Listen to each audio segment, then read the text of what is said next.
À ce jour, si vraiment il y avait une escalade, et je vais parler que du champ cyber, hein, je pense qu'il y a un gros risque sur les câbles sous-marins. D'ailleurs, il y a déjà des manœuvres de sous-marins au large de l'Irlande et d'un certain nombre de...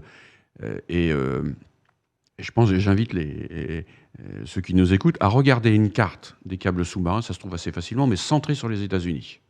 Ok.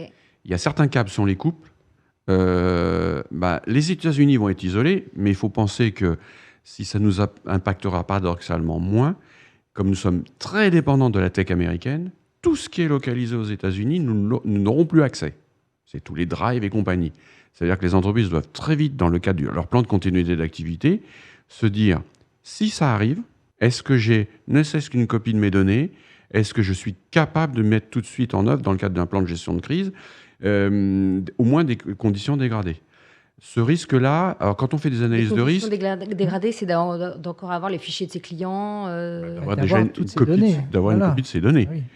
Et j'invite d'ailleurs, sur notamment les prestataires américains, à relire les petites lignes sur les conditions générales d'utilisation.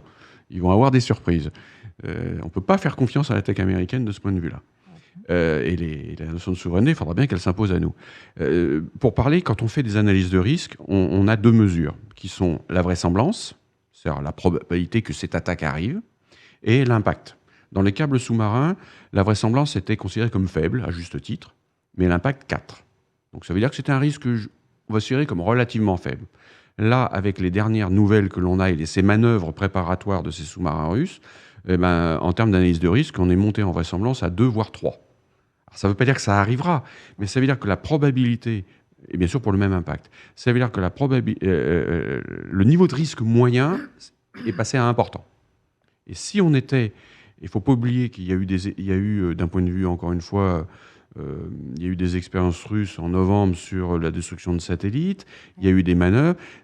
Avec les Russes, c'est jamais anodin, c'est qu'ils envoient des signaux sur des capacités.